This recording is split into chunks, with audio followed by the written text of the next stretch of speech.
Cek cek cek 1 2 3. Selamat pagi teman-teman mahasiswa, peserta mata kuliah makroekonomi. Nah, beberapa minggu lalu kita sudah belajar tentang oligopoli yang isinya itu adalah oligarki yang saya dan pementrik. Nah, hari ini kita akan masuk ke struktur pasar yang suasananya jauh lebih berbeda. Kita akan membahas pasar persaingan sempurna. Sebentar ya, saya cek dulu apakah ini sudah terekam atau belum. Takutnya malah nggak jadi lagi. Oke, sudah terekam. Nah, hari ini kita akan membahas pasar persaingan monopolistik.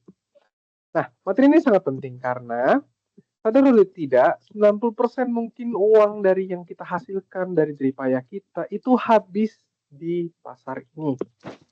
Mulai dari sabun yang kita pakai, terus baju yang kita pakai sekarang, sampai tempat ngopi, nanti sore kita kencan atau jalan-jalan, semuanya beroperasi di struktur pasar ini. Ini adalah pasarnya kreativitas. Mari, kita mulai beda satu persatu. Nah, dari segi definisi, pasar monopolistik itu adalah struktur pasar di mana terdapat banyak penjual yang menawarkan produk yang serupa tetapi tidak identik. Nah, tolong garis bawahi frasa serupa tetapi tidak identik. Ini kuncinya. Kalau di pasar persaingan sempurna, seperti pasar beras, barangnya dianggap identik 100%. Beras rojo lele di toko A sama persis dengan di toko B. Tapi di pasar ini barangnya hanya mirip, fungsinya sama, tapi rasanya berbeda. Contoh paling gampang itu novel. Ada ribuan penulis novel, banyak penjual ya maksud saya. Semuanya jual buku cerita. Produknya serupa. Tapi apakah novel Harry Potter sama dengan novel Laskar Pelangi? Tentu tidak. Tidak identik. Masing-masing punya cerita dan gaya bahasanya sendiri. Karena produknya tidak identik, setiap penjual punya sedikit kekuatan monopoli atas produk karyanya sendiri, meskipun saingannya banyak. Nah, karakteristik dari pasar monopolistik itu ada 3. Yang pertama banyaknya penjual, terus yang kedua diferensiasi produk, dan yang ketiga bebas masuk dan keluar. Saya mau membahas fokus dulu ke karakteristik utama dari pasar monopolistik ini, yaitu adalah diferensiasi produk. Produk yang terdiferensiasi itu di pasar monopolistik, barang yang dijual itu fungsinya sama, tapi rasa, kemasan, dan citranya berbeda. Apa dampaknya bagi kompetisi? Dampaknya itu sangat besar. Kita tidak lagi sekedar perang harga. Bayangkan, pasar gandum atau persaingan sempurna. Di sana barangnya identik. Kalau tetangga jual lebih murah, kita wajib ikut turun harga atau kita akan bangkrut. Kita cuma jadi penonton harga saja. Tapi di pasar monopolistik ini, karena produk kita punya keunikan, misalnya bumbu rahasia atau merek yang keren, atau citra yang keren lah, kita punya kekuatan monopoli atas barang kita sendiri. Kita bisa menjadi price maker. Kalau kita naikkan harga sedikit, pembeli tidak akan langsung kabur semua. Kenapa? Mereka tidak bisa menemukan barang yang persis sama karakteristiknya, citranya, ataupun rasanya di tempat yang lain. Jadi ingat, diferensiasi inilah yang memberi kalian nafas atau pelaku-pelaku industri pada pasar monopolis itu nafas untuk mengatur harga dan menciptakan loyalitas pelanggan. Sesuatu yang mustahil dilakukan di pasar persaingan sempurna.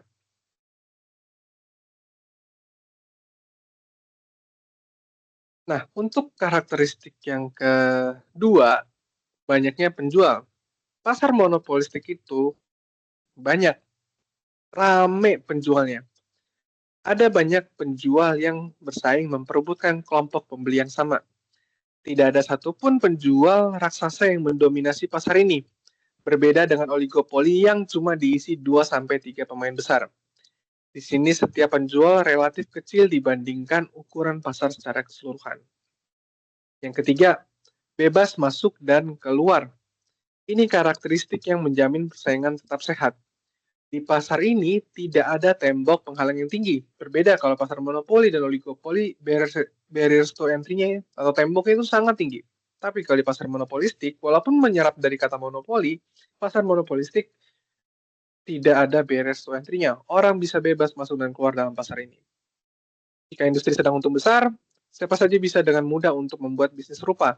Tapi kalau rugi, perusahaan bisa dengan mudah gulung tikar dan keluar. Karakter ketiga inilah yang nanti akan menentukan nasib keuntungan mereka di jangka panjang.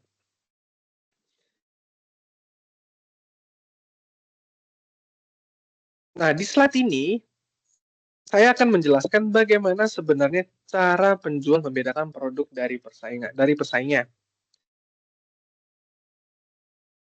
Yang pertama itu diferensiasi fisik. Ini adalah perbedaan yang paling nyata. Kita bicara soal rasa, fitur, desain, atau bahan baku. Konsumen bisa melihat dan merasakannya langsung. Ambil contoh, persaingan Indomie versus mie sedap. Secara fisik, Indomie menonjolkan rasa bumbu yang singkat dan gurih. Sementara mie sedap menonjolkan kriuk bawang goreng yang banyak. Perbedaan fisik inilah yang membuat lidah konsumen fanatik pada satu merek. Yang kedua, diferensiasi lokasi. Sebentar lagi ya, saya cek dulu apakah masih ada terekam ini. Sebentar. Oke, masih terekam. Saya takut. Tadi soalnya nggak terekam. Nah, yang kedua itu adalah diferensiasi lokasi. Terkadang barangnya sama persis, tapi di mana barang itu dijual menentukan segalanya. Ya, kenapa kita rela membeli air mineral di Indomaret sebelah kosan atau sebelah rumah kita seharga Rp5.000, padahal di supermarket harganya cuma Rp3.000? Karena Indomaret memonopoli lokasi yang dekat. Kalau kita bayar mahal kita tuh membayar mahal untuk kenyamanan dan kemudahan akses. Nah, di sini lokasi adalah pembeda utama. Ketiga itu adalah diferensiasi layanan. Produk intinya bisa jadi sama, tapi cara penyampaiannya berbeda. Bandingkan potong rambut di barbershop premium dengan pangkas rambut bawah pohon. Hasil potongannya mungkin mirip, tapi di barbershop kita dapat terus kursi empuk sama pijatan kepala. Kita membayar lebih mahal bukan cuma untuk potong rambut, tapi untuk hospitality atau pelayanannya. Yang keempat itu adalah diferensiasi fisik. Fisik. Fisik kayaknya udah deh. Diferensiasi citra, Yang keempat itu adalah diferensiasi citra.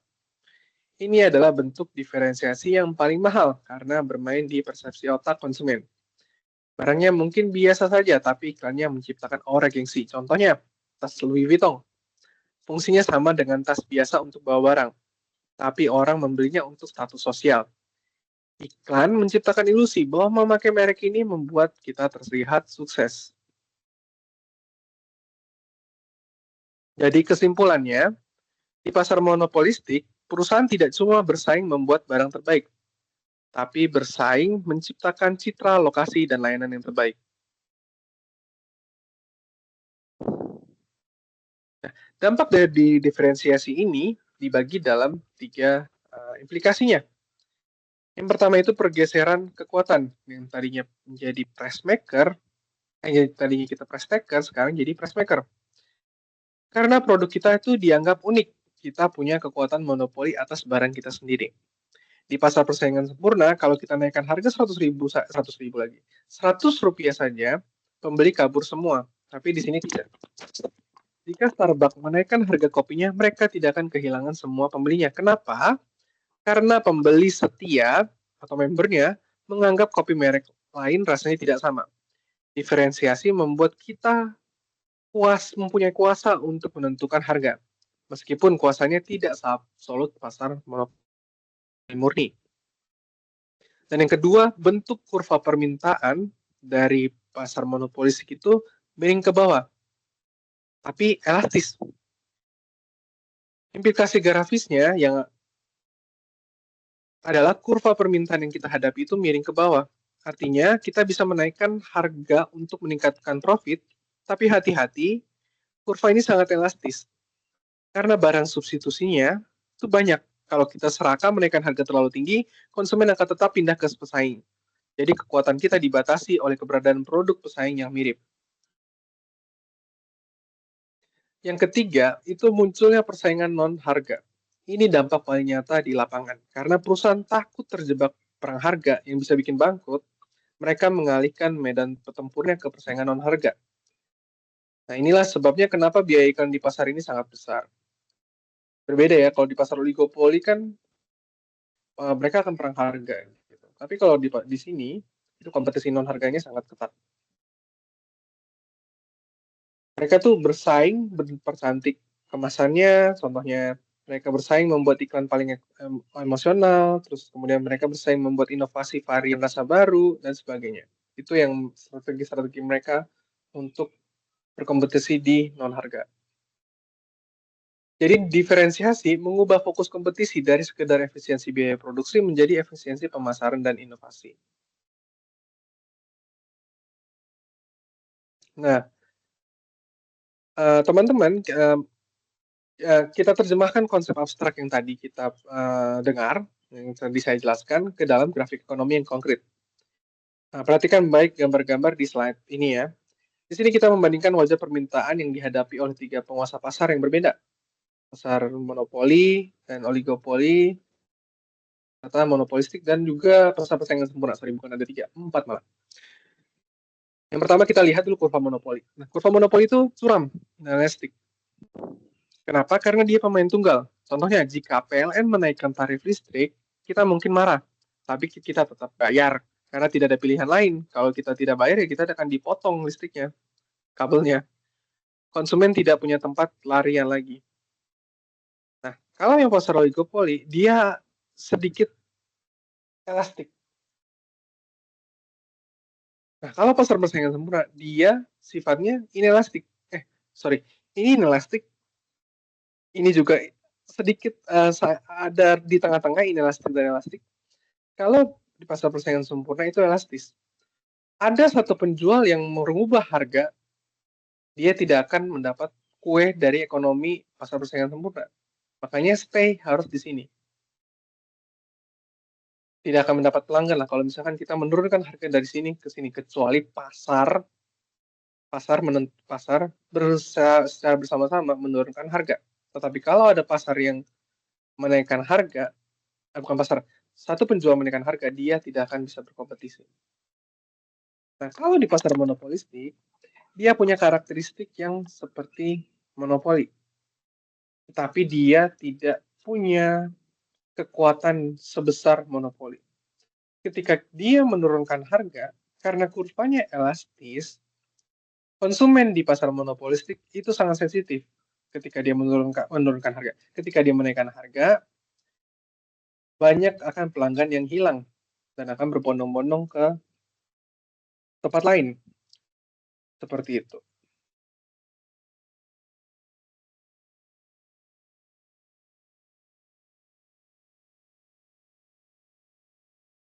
Nah,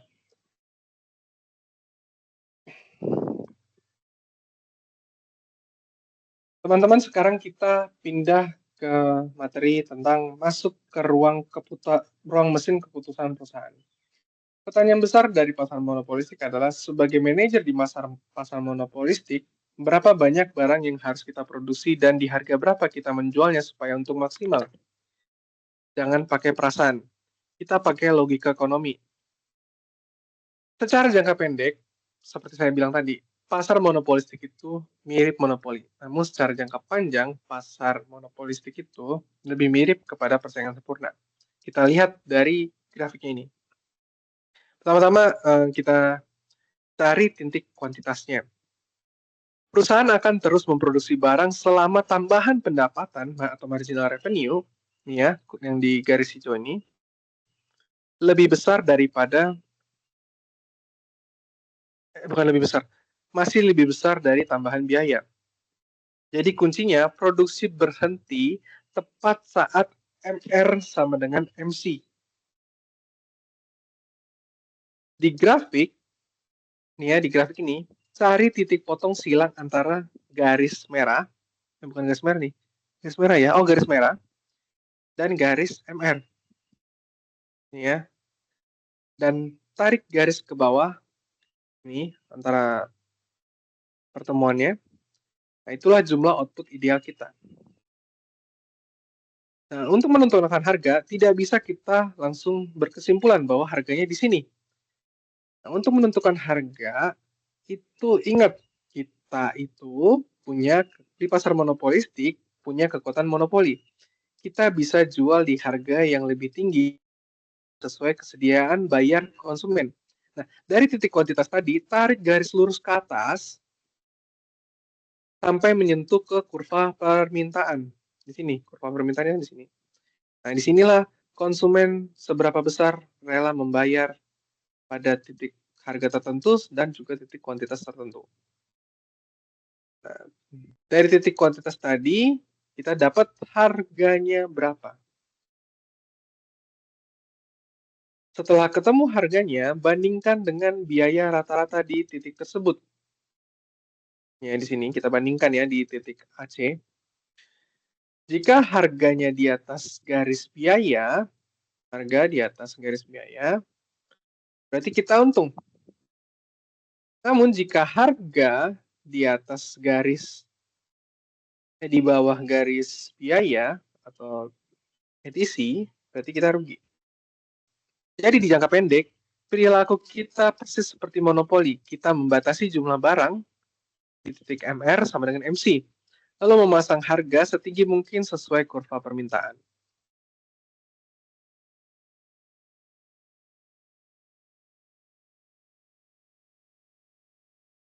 Nah, secara jangka pendek kan,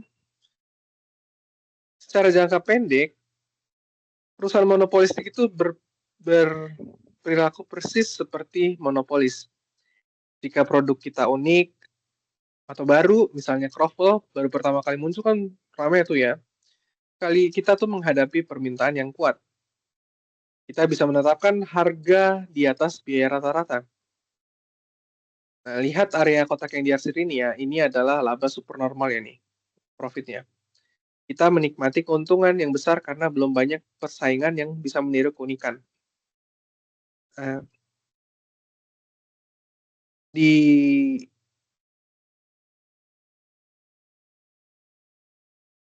bentar ya. Nah, tapi ingat karakteristik ketiga dari pasar monopolistik itu adalah bebas masuk dan keluar. Keuntungan besar yang kita nikmati itu ibarat gula yang mengundang semut.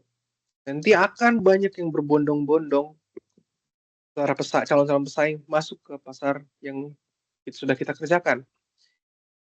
Pesaing akan masuk ke pasar menjual barang tiruan atau serupa. Nah, apa akibatnya? Kue pasar yang tadinya kita makan sendiri, sekarang harus dibagi-bagi. Pelanggan kita mulai dicuri pesaing. Secara grafis, kurva permintaan kita tadinya di sini bergeser ke kiri.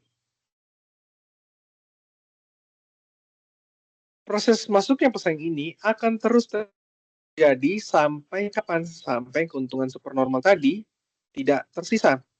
Nah, perhatikan nih grafik keseimbangan jangka panjang. Di titik akhir ini, kurva permintaan bersentuhan tepat dengan kurva biaya rata-rata. Artinya, harga sama persis dengan biaya rata-rata. Nah, keuntungan ekonomis kita menjadi nol. Kita tidak rugi, semua gaji dan modal terbayar, tetapi tidak ada lagi keuntungan berlebih yang membuat kita kaya cepat. Jadi kesimpulannya, di jangka pendek kita itu adalah raja monopoli. Tapi di jangka panjang kita hanyalah warga biasa yang harus bekerja keras. Karena keuntungan kita tergerus pada kompetisi.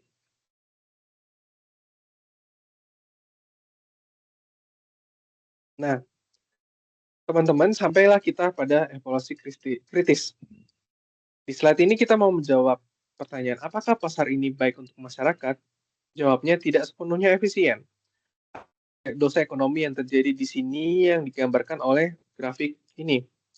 Ingat ya, ini adalah grafik pasar persaingan sempurna dan ini adalah pasar persaingan monopolistik. Nah, coba perhatikan posisi titik produksi perusahaan monopolistik di kurva biaya rata-rata. Ini ya. Apakah mereka berproduksi di titik terbawah kurva U atau titik paling murah? Ini kurva ini ya, kurva ETC kan kalau yang paling bawah itu adalah paling murah ya. Tidak, mereka nggak berproduksi di titik paling murah. Mereka berproduksi di sisi kiri, ini ya di sini. Nah, biaya rata-rata masih dalam tren menurun. Ini yang disebut kapasitas berlebih. Artinya, perusahaan ini sebenarnya punya mesin atau ruang yang menganggur. Bayangkan hotel yang kamarnya selalu sisa 30% atau restoran yang banyak meja kosongnya. Kenapa mereka tidak menurunkan harga supaya penuh? Karena kalau harga diturunkan, keuntungan total mereka justru turun. Jadi mereka sengaja membiarkan kapasitas kapasitas itu mubazir demi menjaga harga tetap premium. Ini berbeda dengan pasar persaingan sempurna yang memeras efisiensi sampai titik penghabisan. Yang kedua, masalah markup dan segitiga merah ini. Sekarang fokus kita ke area yang diarsir warna merah. Segitiga ini adalah simbol hilangnya kesejahteraan masyarakat. Dari mana datangnya segitiga ini? Datangnya dari selisih antara harga sini, dan biaya marginal di sini. Di pasar persaingan sempurna, P sama dengan MC. Tapi di sini karena perusahaan punya kuasa monopoli, mereka menetapkan harga di atas biaya marginal. Logikanya begini, misalnya biaya bikin satu kopi tambahan cuma Rp5.000, tapi kafe jual harganya Rp25.000. Ada konsumen yang sebenarnya mau beli kopi. Kopi itu di harga Rp15.000. Bagi kafe, Rp15.000 itu sebenarnya masih untung, tapi transaksi ini batal terjadi karena harga menunya kekeh di Rp25.000. Segitiga merah itu mewakili pelanggan-pelanggan yang batal beli. Transaksi yang saling menguntungkan hilang begitu saja akibat adanya kekuatan markup ini. Inilah yang disebut ketidakefisiensian alokasi sumber daya. Nah, selain masalah efisiensi kapasitas dan harga, masuknya perusahaan baru ke pasar monopolistik menciptakan dua efek samping atau eksternalitas yang unik. Ini adalah dilema yang tidak ada di pasar persaingan sempurna. Ada kabar baik dan kabar buruk saat ketika ada persaingan yang baru masuk. Yang pertama, eksternalitas variasi produk. Saat ada pemain baru masuk membawa produk yang berbeda, konsumen yang diuntungkan karena surplus konsumen meningkat. Kita jadi punya banyak pilihan. Hidup konsumen menjadi lebih berwarna karena variasi produk baru ini. Jadi yang diuntungkan tetap konsumen. Yang kedua, eksternalitas pencurian bisnis. Di sisi lain, karena pasar ini ukurannya terbatas, masuknya pemain baru berarti dia mencuri pelanggan dan laba dari pemain lama. Ini membuat persaingan menjadi sangat berdarah bagi produsen. Jadi pasar ini bekerja di bawah tarikan dan dua kekuatan. Keinginan konsumen akan variasi versus penderitaan produsen yang pelanggannya dicuri. Nah, sampailah kita di ringkasan final. Ini adalah rapor akhir yang membandingkan secara head to head antara persaingan sempurna seperti pasar gandum dengan persaingan monopolis. Teman-teman bisa baca di sini, tapi saya ingin menjelaskan pada dua poin yang penting, dua poin aspek yang penting untuk membandingkan persaingan sempurna dengan persaingan monopolistik. Yang pertama itu harga versus biaya marginalnya. Di pasar persaingan sempurna kita sudah tahu harga sama dengan biaya marginalnya. Harga mencerminkan biaya yang asli, sangat adil. Namun di pasar monopolistik, harga itu lebih besar di atas bukan harga, biaya marginal. Ada markupnya. Harga jual selalu lebih tinggi dari biaya yang bikinnya. Inilah kenapa manajer Starbucks selalu tersenyum kalau kalian beli lagi, karena setiap unit tambahan adalah laba murni. Keduanya, kapasitas produksi. Persaingan sempurna beroperasi di skala efisien. Biayanya ditekan sampai titik terendah. Nih ya, ini pasar persaingan sempurna nih. Dia beroperasi ketika harga sama dengan marginal cost. Namun kalau di pasar monopolistik, dia memiliki kapasitas berlebih. Kita sengaja menyisakan ruang kosong demi menjaga variasi dan harga premium tadi. Jadi kesimpulannya, kita itu membayar harga yang sedikit lebih mahal dan membiarkan sedikit inefisiensi terjadi demi mendapatkan variasi produk. Nah, demikianlah pembahasan kita mengenai struktur pasar yang paling dekat dengan keseharian kita ini. Kita simpulkan dari banyak penjual produk yang unik hingga keseimbangan jangka supernormal, itu adalah karakteristik semua dari pasar monopolistik. Semoga kita bisa melihat strategi bisnis di balik setiap barang yang kita beli. Terima kasih teman-teman. Sampai jumpa di minggu depan dan tolong kerjakan nanti soal yang akan saya kirim di sekitar jam 10 ya. Oke, terima kasih teman-teman. Selamat pagi dan selamat happy weekend.